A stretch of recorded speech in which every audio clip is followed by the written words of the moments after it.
सीतापुर गांव में रहती थी एक चुड़ैल, लेकिन इस बात से गांव के लोग अनजान थे। जब तक पूरे गांव की एक एक औरत के गहने मेरे पास नहीं आ जाते, मैं इस गांव को छोड़कर नहीं जाऊंगी, चाहे इसके लिए मुझे लोगों को गायब भी क्यों ना करना पड़े। दूसरी तरफ गांव की औरतें बात कर रही थी। अरे सुन रही हो, ये देखो, मैंने कल ही नया हार बनवाया है सोने का, कैसा लग रहा है? बहुत ही अच्छा। अच्छा है ना, पहले तुम पहनो, फिर शादी में अपनी होने वाली बहू को दे देना। और क्या, सोने चांदी का यही तो फायदा है, जितना पुराना उतना महंगा। लेकिन एक एक पैसा बचाकर ये लेना सच में बहुत मुश्किल हो रहा था मेरे लिए। तभी वहां पहली का पति आ जाता है। गांव में एक औरत के घर के सोने के सारे गहने चोरी हो गए। लोग बातें बना रहे कि गांव में कोई चोर घुस आया है जो घर की कोई चीज को हाथ नहीं लगाता, पर सिर्फ सोने के गहनों को ही चुराता है। अब तुम ना अपने ये गहने संभाल कर रखना। हे भगवान, ये क्या बोल रहे हैं? ये तो वही बात हो गई कि गांव बसा नहीं और लुटेरे पहले आ गए। दूसरी तरफ गांव के ही एक घर में रंजना रहती थी। उसके पति का गांव में चाउमीन का ठेला था। एक दिन उसके घर में एक औरत आती है। अरे रंजना, तू गांव में नहीं है तो सोचा तुम्हें बता दूं। गांव में बात चल रही है कि गांव में एक चोर घुस आया है जो घरों के सोने के गहने चुरा लेता है। अरे मैं तो सिर्फ ये कान की छोटी सी बाली ही सोने की पहनती हूँ, बाकी गहने तो मैंने गांव के बैंक में लाकर रखे हैं। ये क्या होता है? ना बाबा ना, हमारे गांव की औरतें तो गहने अपने पास ही रखती है। जब कहीं जाना हो तो बस अलमारी से गहने निकालो और पहन लो। दूसरी तरफ एक औरत हाथ में टोटके वाली छोटी सी गुड़िया लेकर घर में चली आती है। अरे कोई है? घर की औरत है क्या? क्या है ये गुड़िया? ये कोई ऐसी वैसी गुड़िया नहीं है, ये जादुई गुड़िया है। इसको घर की अलमारी में रखना। अगर तुम्हारे घर पर किसी की बुरी नजर होगी तो रात भर में ये पतली सी गुड़िया मोटी हो जाएगी। मैं कल आकर ये गुड़िया ले जाऊंगी और तुम्हारे घर की सारी बुरी नजर छूट जाएगी, समझी? अरे वाह, ये तो बहुत कमाल की गुड़िया है, दे दो। कितने की है एक?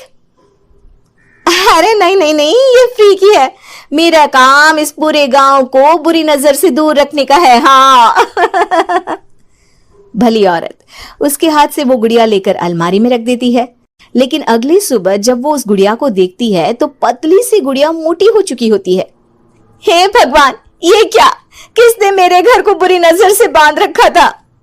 तभी वो गुड़िया वाली भी आ जाती है। मैंने कहा था ना, घर पर बहुत ज्यादा बुरी नजर है। लाओ, ये गुड़िया मुझे दे दो।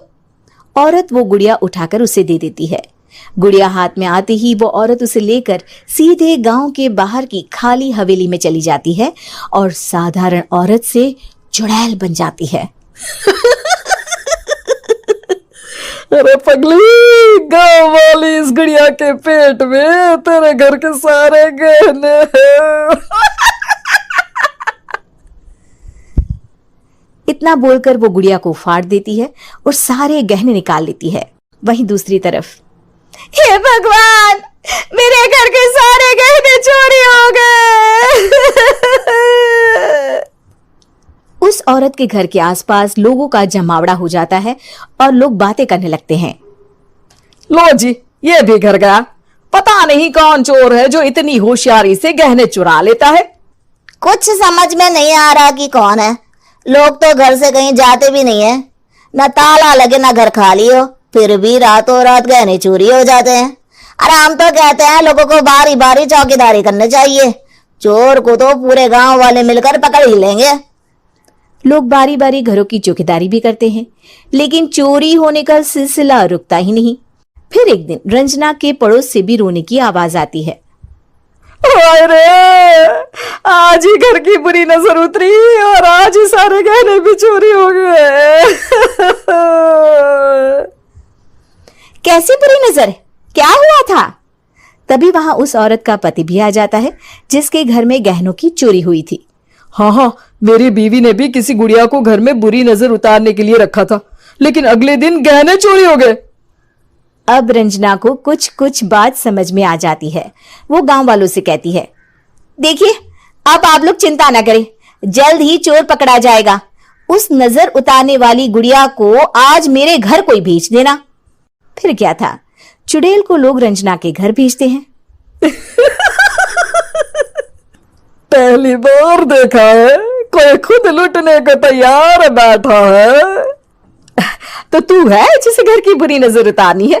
ये ले गुड़िया, ये सुबह तक मोटी हो गई तो समझो तुमको और तुम्हारे घर वालों को नजर लगी है। हाँ हाँ, मैंने काफी सुना है। तुम ये गुड़िया मेरे घर छोड़ देना। अरे क्यों नहीं, कल सुबह आऊंगी जब गुड़िया तुम्हारे घर की सारी बुरी नजर लेकर मोटी हो जाएगी, ठीक है? अब क्या था, रात को रंजना ने पूरी नजर गुड़िया पर रखी। वो अपने पति और गांव के कुछ लोगों को घर की खिड़की से घर के अंदर नजर रखने को कह देती है, और फिर जो नजारा सब देखते हैं वो हैरान करने वाला होता है। गुड़िया धीरे से अलमारी खोलकर बाहर आती है। अलमारी के सारे गहने लेकर घर में जहां जहां गहने होते हैं वो लेकर अपने मुंह से खा जाती है।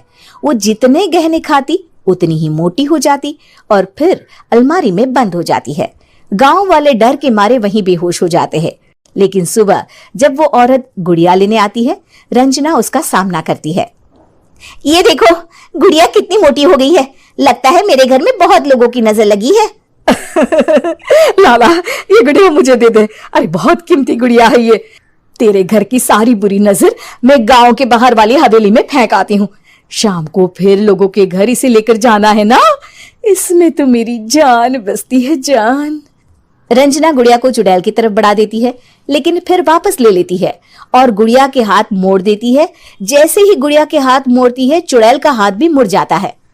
अच्छा, तो ये वो गुड़िया है जिसमें तुम्हारी जान बसती है। अब सुन चुड़ैल, तेरी सारी हकीकत सबके सामने आ गई है।